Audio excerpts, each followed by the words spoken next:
Hey champ, how's it going? Yes, going well, mate. Going well. I'm excited.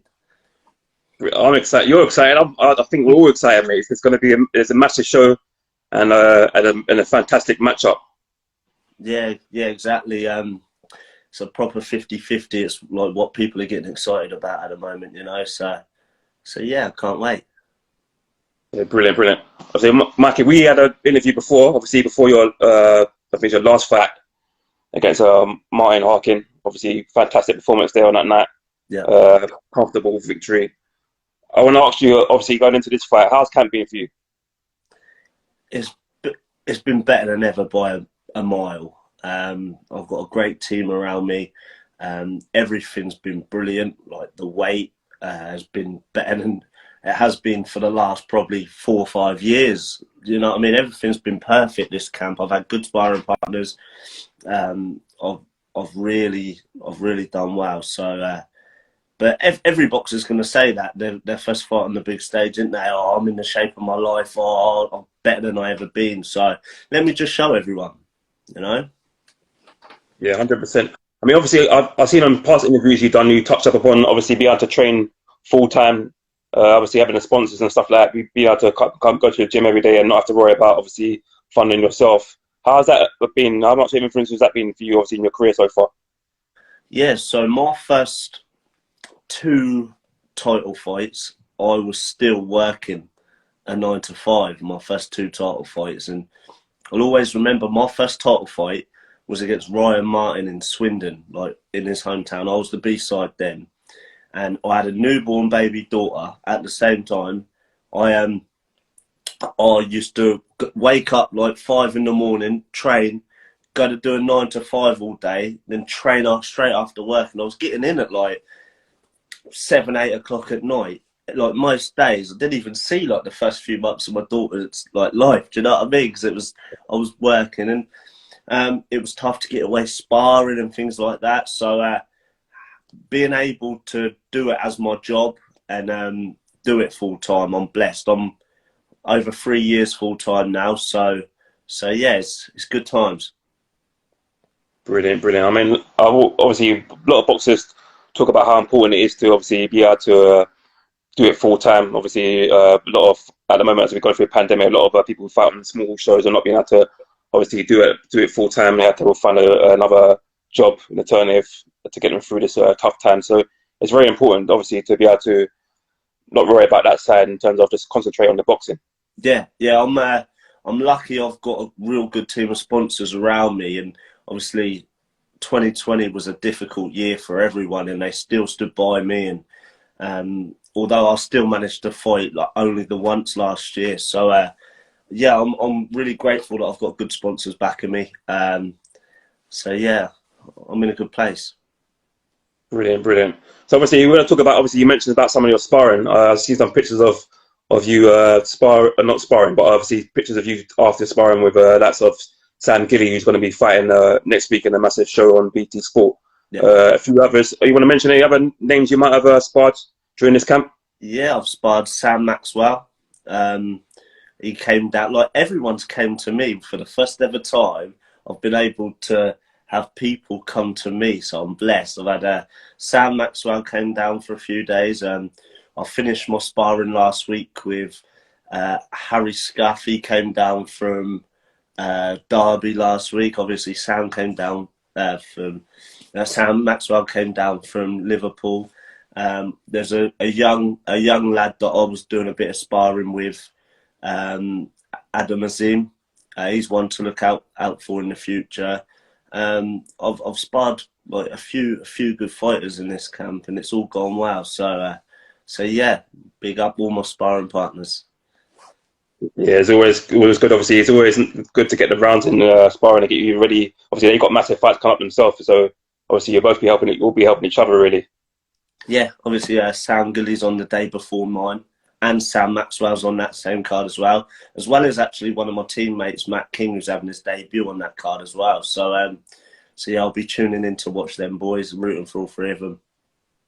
Brilliant, brilliant, brilliant. So obviously we'll talk about yourself. You're 19-0. Chris Kongo, you're fighting for the global WBO Global Title. He's 12-0.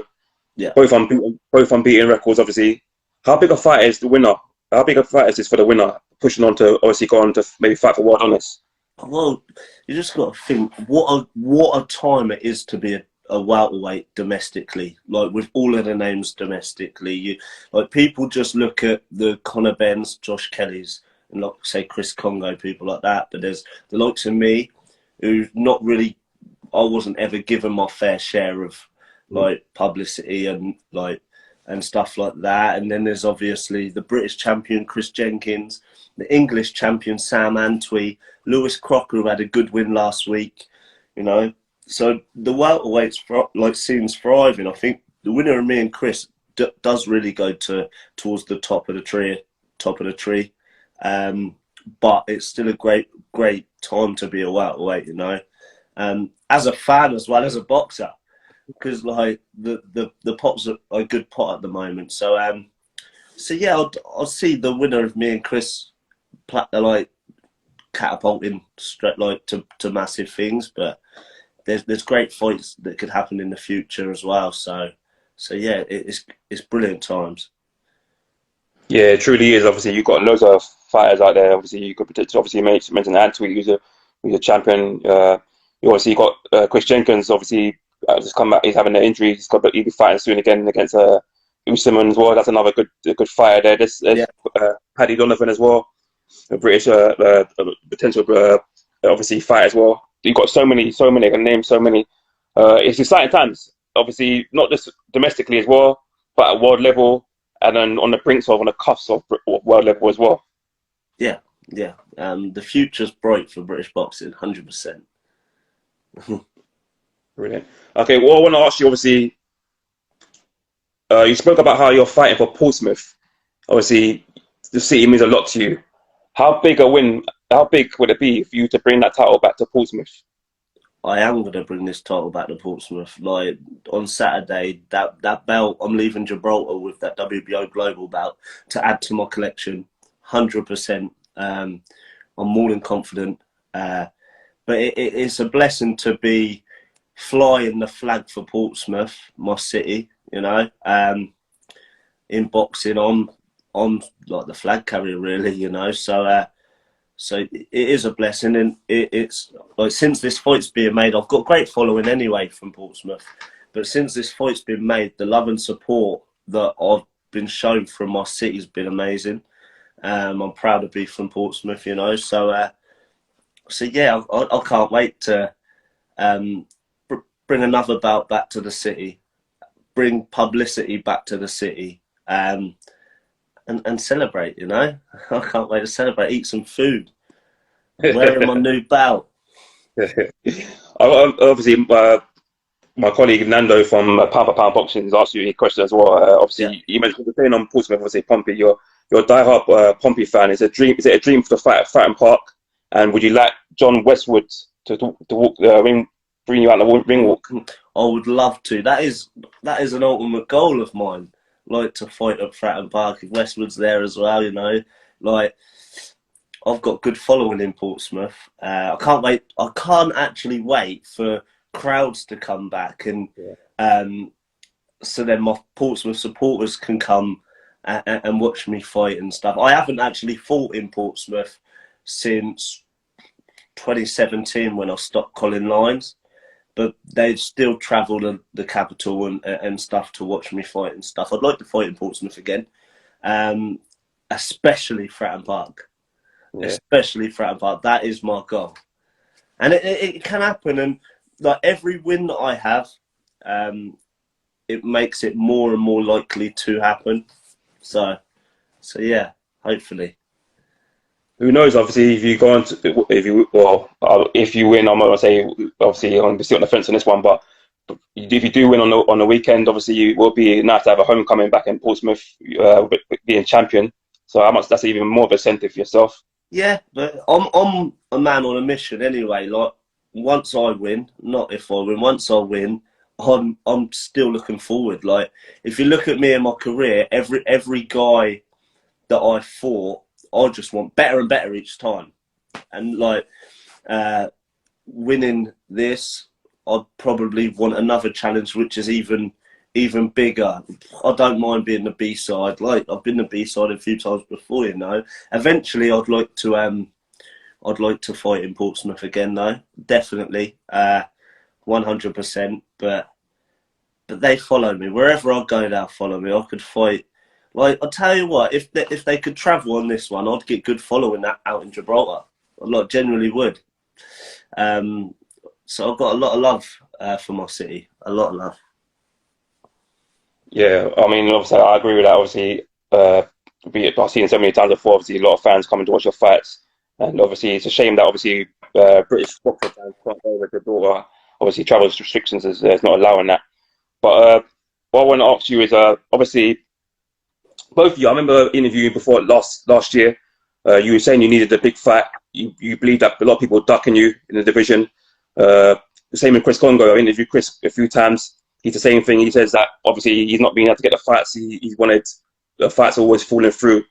So how big a fight is this for both of you? Obviously, both unbeaten, both finally going to be able to showcase your skills on a massive platform. How big a fight is it for the both of you in general? It's massive. You know, we're both, like, he genuinely thinks he's one of the best fighters in the UK. I know I'm one of the best fighters in the UK. I just wanted my opportunity to prove it, and like, I finally got it, you know. Well, we both got our opportunities to prove it. Like, we're both, like, people, like, there's so many welterweights out there, and there's a lot of talkers, there's a lot of fakes in boxing. Me and Chris have both proved we're not fake. We've got a lot of self-belief in ourselves. And yeah, like, we want to fight each other to prove that we're one of the best in the UK. So that's why both of us deserve credit, firstly. Both of us. And we've got a lot of recognition and have got a lot of credit since the fight's been made. So that's good. You know, Chris is a good fighter, but I'm better.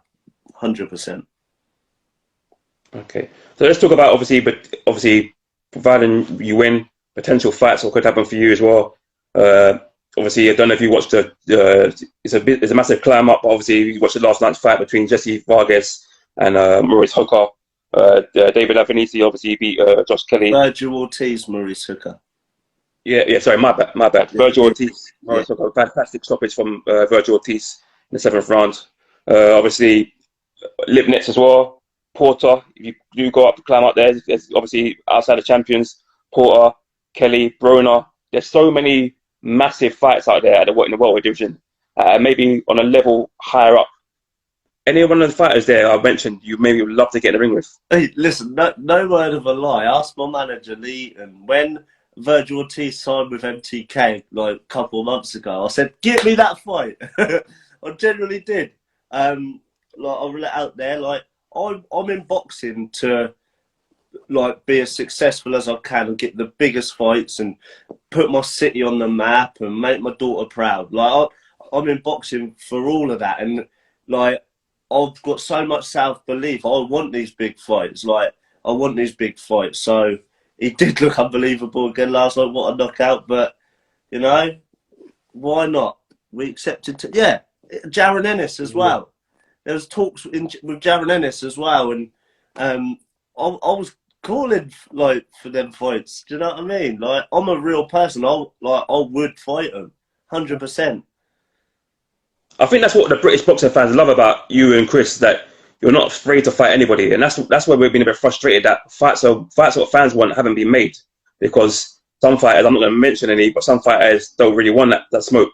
That's what I said. There's a lot of fakes, a lot of talkers about. There is, and I'm not one of them people. Like, I'm as real as they come, and I've always said, I've said it in interviews for the last few years, I'm the realest welterweight out there. Like, if I say something, I'll make it happen. Like, I'll try my best to make it happen. So I wanted a big name for a while. I deserved a big name for a while. It's obviously not as easy as getting one. It wasn't easy at all.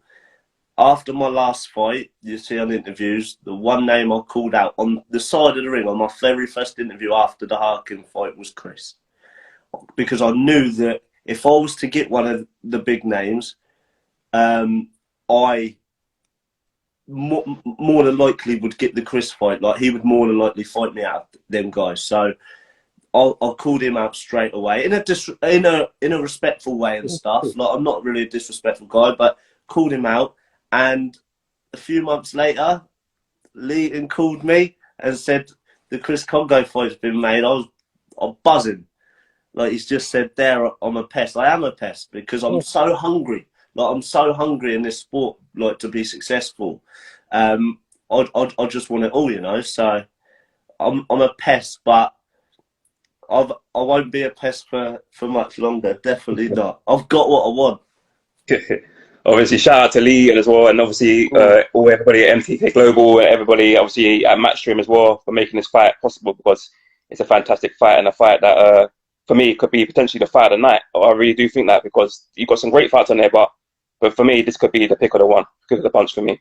It's a great card to be on. Like, the other fight's great, but I feel like a lot of people are more excited for mine and Chris's fight than the rest, you know. So from what I've conceived from social medias and stuff, there's a lot of people that are engaged in our fight. So yeah, I hope everyone enjoys it. I'm sure they will. I'm sure they will. Obviously, I'm going to talk about some of the people in the welterweight division. We've had fights recently. Another fighter who's very vocal as well is Florian Marku. He's come out. He's obviously won his last fight against Ryan Charlton, stopping him as well. How do you rate his performance against Ryan Charlton? I thought it was a very good performance. I watched him just before Christmas, and I was not impressed with him whatsoever. When he got the draw, I thought he'd won, but I thought, God, he's not all that he's hoped to be at all. When he fought Charlton, obviously Charlton had a completely different style than that Stewart. He boxed really well. I was actually impressed with Florian on that. You know, he'd done really well. So fair play to him, and good luck to him. Like, I don't need to be disrespectful to him. Like, he's only he's still only had 9 fights. So, like, I look forward to seeing him in the ring with some good names and some proper fighters, you know. Like, not saying Charlton weren't a big name, but he was still only an 8-fight novice as well, you know. So yeah, like, I reckon Florian will be in really, really good fights, exciting fights as well. Definitely. I mean, obviously there's a lot of hype around him, but he's a very good fighter, and obviously one day, obviously he's more likely to get some big fights down the line if he keeps on winning. Another fight, obviously, I want to talk about as well, moving on, is Conor Benn v Samuel Vargas, probably next month now. How do you see that fight going? I think Conor Benn beat Samuel Vargas easier than he beat Formella. Like, if that's even possible. It was a great win against Formella, but I think what the media and him and everyone will portray it as if like it's another step up, and a fight with Samuel Vargas ain't another step up, like, for Conor at all. But Conor's got more respect. Like, since he's turned pro, he weren't that great, like, when he turned pro and stuff, and he's had a lot of stick off a lot of people, including myself. Like, I was one of them, but I want to fight you, I want to fight you, I want to fight you. And every single time, he's proved people wrong. He's took all the stick, he's proved people wrong, and he's beat everyone put in front of him, and he's improved a heck of a lot. So yeah, you can't really disrespect Conor Benn. If you disrespect him, you're just a hater and you're jealous. You know what I mean? So yeah, good luck to him. Like, don't get me wrong, I would love to fight him in the future, like everyone else would. But for now, it's good to see what he's doing. Yeah, I echo that. He really has improved, obviously, since he's obviously made his debut, and obviously he was very raw when he first came back, and now he's a bit more patient when he's fighting as well. I think everyone's watching me, like, waiting for me to start being like disrespecting people and abusing people. I don't need to now. You don't need to do that. For me, you do the boxing, you do the talking in your ring. I think, obviously, keep winning, he keeps winning. One day, obviously, the fans might demand that fight. You just keep winning, the fight's going to be made itself. So, and obviously, you've got Lee in the comments. Obviously, I'm sure he'll like to make that fight happen himself. So, for me, you don't need to do the talking. Obviously, you just do the talking with your fists. That's it. You know, it's took me a lot of pesting and 20 pro fights to get to this, like a fight on this big stage. And and I've talked a lot in the past, but I've backed it up every single time. You know, I'm finally where I want to be. I've got my opportunity that I wanted, so I don't need to talk and be disrespectful yet. Anyway. I've got another question from my colleague, obviously Nando from Pound Bells and Whistle, Pound for Pound. Sorry. Obviously, winning this fight puts you a step closer to the top 20 in the division. Are you willing to jump at the Lions Den, he said, and fight someone with a higher record? Obviously, you mentioned lots of Abel Ramos and Adrian Broner. Yeah, it's just highlighting what we was talking about just now. Like, ask my manager. If we got a call for somebody like that, of course, like, he knows, he wouldn't even need to call me to accept it, you know. But right now, all I'm focused on is getting a job done on Saturday against Chris Kongo. You know, because I was like, people keep saying, "Oh, who's next? Who's next? Who's after this?" Listen, Chris Kongo's next. He's the one that I've been completely focused on for the last 8 weeks. You know, I've got a job to do, and then once I do my job, I'll eat some food, and then we can talk about whoever's next. 100%, 100%. I want to talk a bit about one of your sponsors, which is our sponsor too, Dirty South. Yeah. It's obviously sent you some training gear recently. Very nice. Obviously some gloves as well. Pro Mexican gloves. I want to ask you, how good are this kit? How good is this gear? The gloves, the training gear. How good is it? He's been brilliant to me, really. Like, whenever I need something, and like whenever he's sending me quite a lot of stuff, and it's all good stuff, you know. It's all brilliant stuff. So he's been very good to me, and like, especially for this camp as well. Like, whatever I've needed, and it's all good quality. He's sent it straight out to me. So yeah, big ups, Dirty South. Big 'em up. Yeah. And obviously, fight fans, if you'll be watching the fight on the weekend, take a look out for Mikey's footwear as well, because it's fire as well. I'm looking forward to seeing that as well. Yeah, that's it. He's really sorted me out. He's really sorted me out. Mikey, obviously, before I let you go, I want to ask you, have you got a message for your fans, and have you got a message for your opponent, Chris Kongo, going into this fight? I ain't got a message for Chris. To be fair, since the fight's been made, I haven't watched one of his interviews. I think it's quite boring to watch, to be fair, but like, I haven't focused on what he's got to say, what he's doing this. I've got him on social media and stuff, but I've not purposely gone out my way to watch anything he's doing. I'm always tagged in, like, he's done a different promo, he's done that. Like, he's focusing on getting filmed and promos every other day. I'm focusing on my work, I'm focusing on myself, and that's all I have been for the last 2 months. Like, less media, more work. And like, I'll give a shout out to my City of Portsmouth, because I know they're really getting behind me, and I'll promise you all, like, I am going to Gibraltar, and I'm bringing back that WBO Global belt. I'm bringing it back to Portsmouth 100%. I'm leaving Gibraltar the winner, without a doubt.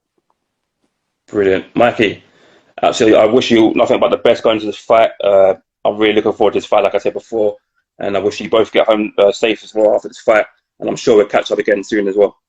Yeah, brilliant. Nice one, mate. Appreciate that. Take care, champ. See you later. Yeah.